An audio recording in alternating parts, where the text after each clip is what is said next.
Mecânica 3. O que nós vamos ver agora? Vamos falar a parte de pressão, energia e gravitação, tá? E vamos terminar a parte de mecânica, que dependendo da escola, isto é o conteúdo do primeiro colegial. Então, o que nós temos aqui? Voltou o cursor. Pressão é força por área. Pressão é também aquilo que você sente ao estudar física, tá? Ou dependendo do curso, né? O pessoal tá lá, você vai dar aula de pressão, povo da engenharia. O que você sente? O que é pressão? Aquilo que você sente, é engenharia, tá? Força por área, essa é a minha definição. Eu posso medir a pressão em Pascal. E o que é um Pascal? Tá? Se a força é em Newton, área por metro quadrado, 1 Pascal é 1 Newton por metro quadrado. Aqui também a densidade ou massa específica, que é massa por volume, tá? Eu coloquei o ρ como densidade, foi desse jeito mesmo, tá? Mas se você quiser também pode trabalhar usando massa específica. Qual que é a diferença entre os dois? Massa específica é para substância pura, homogênea, tá? Então, uma coisa bem homogênea ali, aquela massa específica dela. Se você tiver corpos diferentes, materiais diferentes, como por exemplo, tá? Um navio de metal, onde você vai ter o metal, a carga, os passageiros e o ar dentro do navio. Tá? Isso é importante para ele flutuar. Cuja densidade dele ao todo é menor que a da água. Tá? E aí é mais adequado usar a palavra densidade, tá? Para o navio. Tá? Então, densidade para substâncias heterogêneas e massa específica para substâncias homogêneas. Mas aqui, para esse nível de estudo, você pode usar um, pode usar o outro, não vai fazer diferença nenhuma, tá? Pressão, então vamos lá. Se eu tiver pressão em líquidos, tá? Vai acontecer o quê? Você vai ter a pressão na atmosfera mais a pressão que tem aqui, tá? Que os fluidos transmitem... essa aqui o Steven, tá? Ele vai falar que vai estar sendo apertado por todos os lados, de forma igual, né? E essa pressão vai depender do quê? De toda a força-peso distribuída pela área do corpo. Aí você vai desenvolver na área com isso aqui, e você vai chegar nessa relação aqui, ó. Essa mudança de pressão vai ser isso.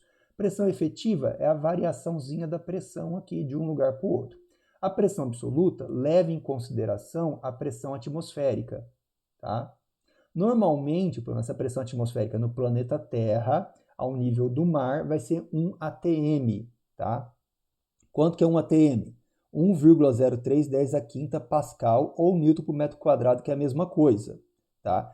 Normalmente a gente arredonda para 1. E a gente acaba usando 1 atm como se fosse um bar. É bar, tá? Não é boteco, não, tá? O bar, 10 a quinta Pascal ou 10 a quintas Newton por metro quadrado. Ó, lembrando que o Pascal é isso aqui, tá? O que mais que a gente pode falar disso?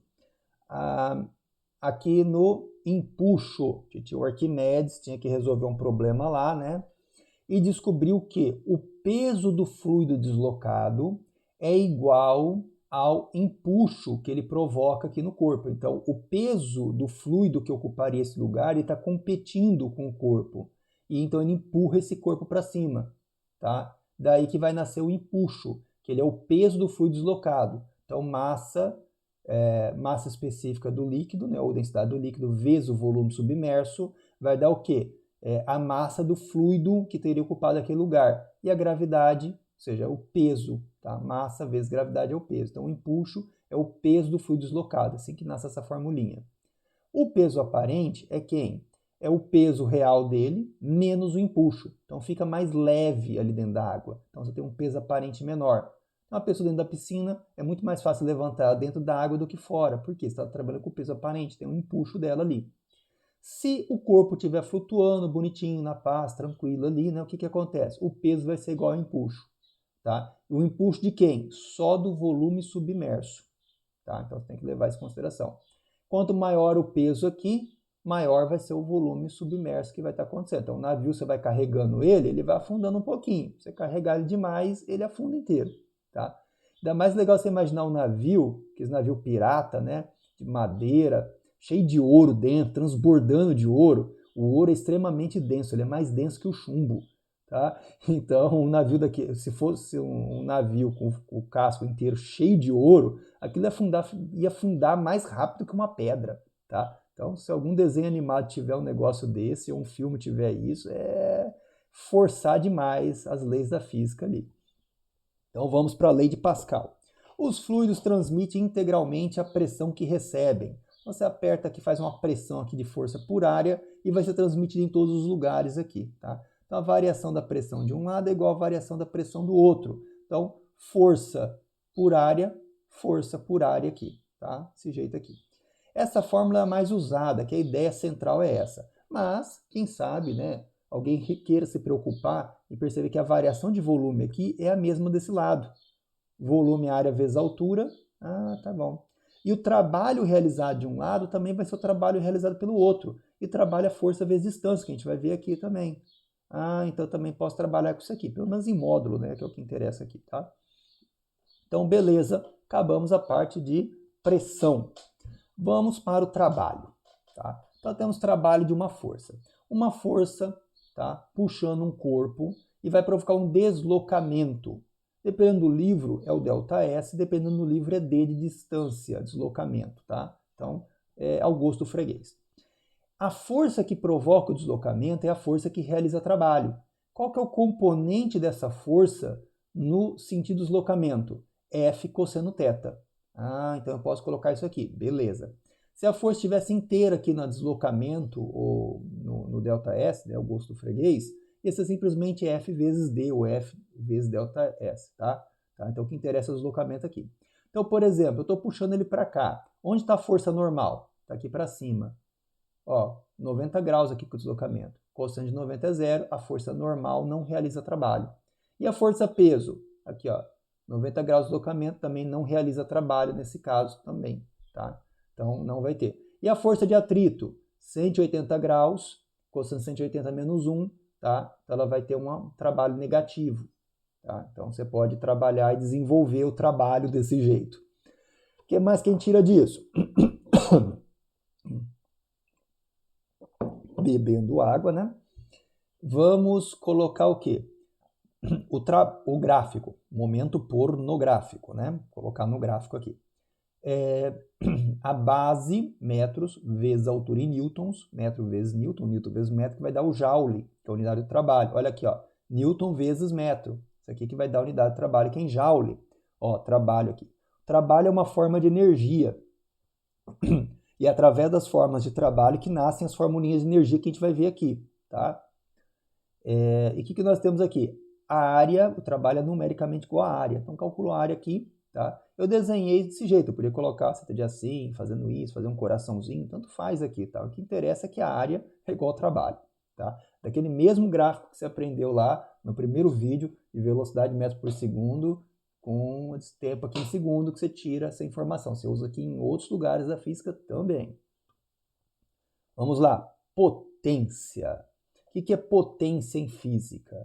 Tá? É a velocidade do gasto da energia, tá, ao longo do tempo. Então, você está gastando energia ao longo do tempo, essa é a potência. E você vai medir potência em watts, que é joules por segundo. Olha aqui, ó, joules por segundo.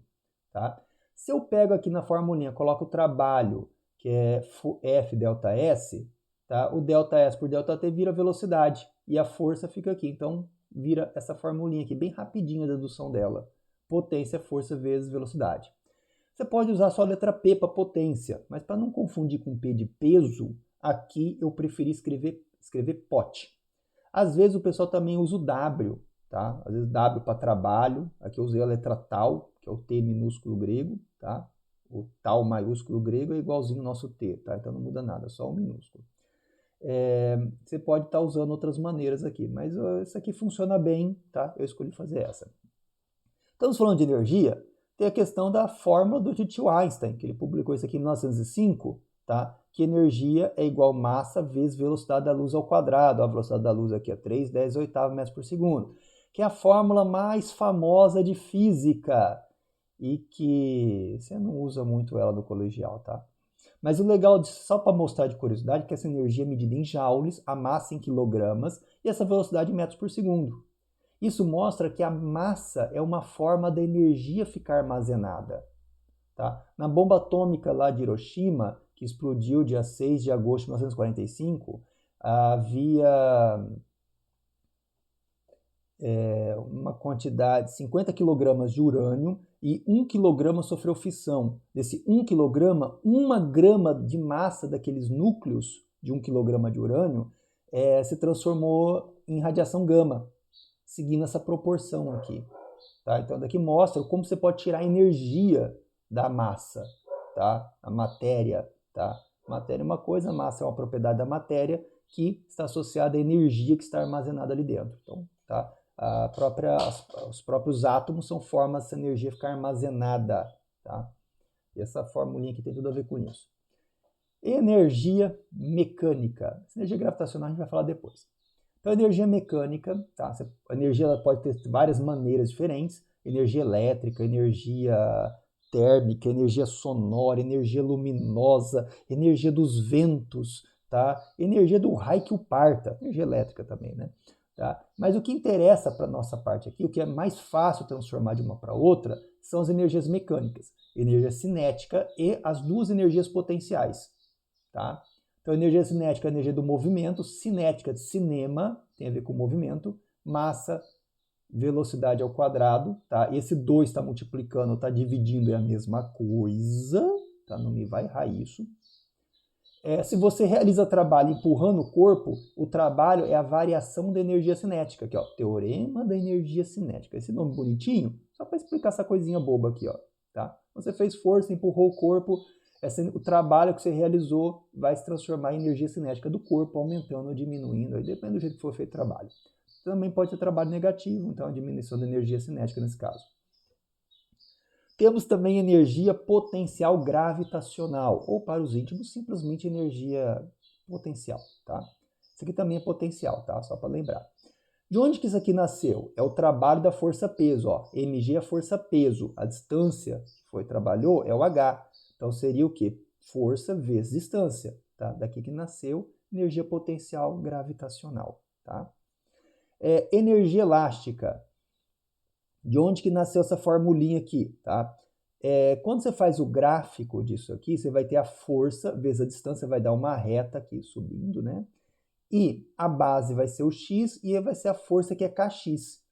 Então, meio, porque é um triângulo retângulo, da base que é x vezes kx, vai dar meio de kx ao quadrado.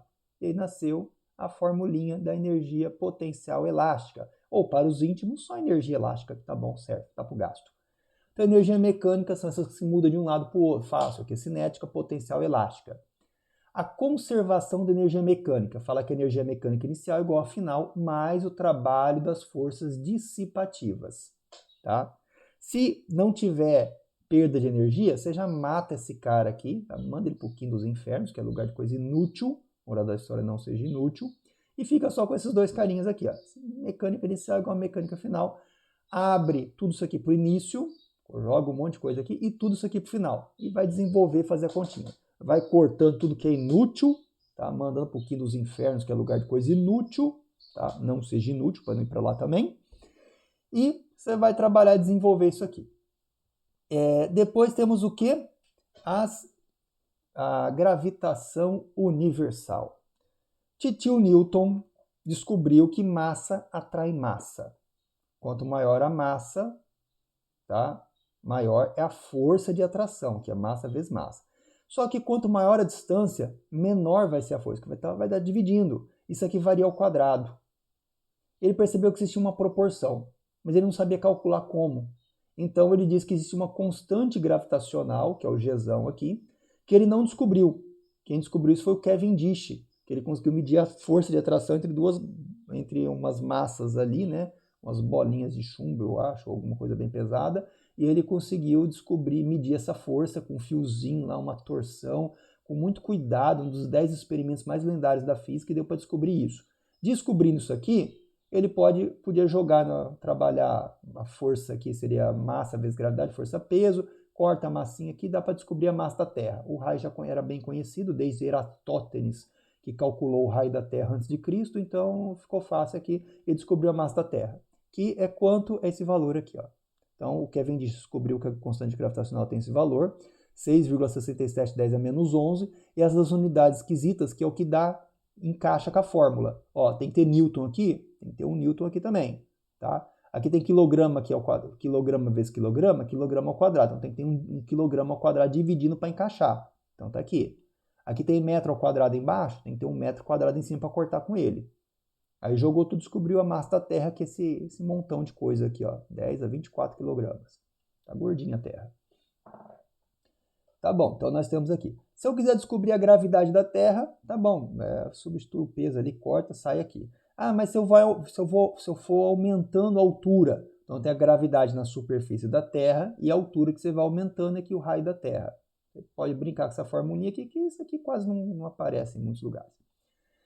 E temos o que também? Suponha que você queira escapar da gravidade da Terra e que o atrito com o ar seja desprezível e você vai simplesmente jogar uma coisa para cima. Então a velocidade de escape é dada por essa relação feiosa aqui que quase não aparece em lugar nenhum. E não é muito realista, né? Que você tem atmosfera, né? Então não vai funcionar muito bem isso aqui. Mas tem a formulinha aqui, né? Para te atormentar. Velocidade orbital, tá? Então um satélite está orbitando a Terra, ele tem um equilíbrio ali, né? A velocidade angular dele, o período orbital dele, tem esses monstrinhos aqui para apavorar o nosso pobre astronauta aqui, tá? Então, essa parte das leis de Newton, tá? Mas antes de Newton desenvolver isso, teve as leis de Kepler, Johannes Kepler, tá? Um alemão que desenvolveu isso aqui com base nos trabalhos de Tycho Brahe, que era um dinamarquês, que depois que ele morreu, a família começou a encaixotar toda a papelada, né? Os dados que ele obteve lá de Marte, né? Daquelas órbitas de Marte, davam uns lacinhos no céu, né? Marte, o deus da guerra, né? Vermelho de sangue, mas é ferrugem, né? Tem óxido de ferro lá em Marte, por tem essa cor, né? E aí o Kepler surrupiou, né? Ele abafou, né? Roubou aqueles papeizinhos, né? Porque ninguém usa mesmo, né?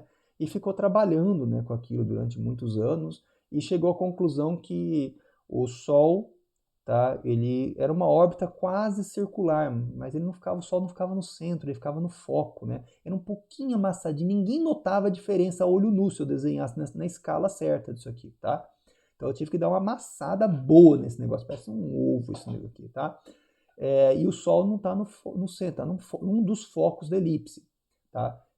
O planetinha, quando vai estar pertinho do Sol, o hélio, Sol em grego, né, está no periélio, perto do Sol. Afastado do Sol é o afélio. Tá? Não muda muito você saber isso aqui, não, mas é bonitinho colocar isso. E, bem, as estações do ano não acontecem por causa disso. Eu já fiquei sabendo de um livro de física que colocou errado, né, isso aqui.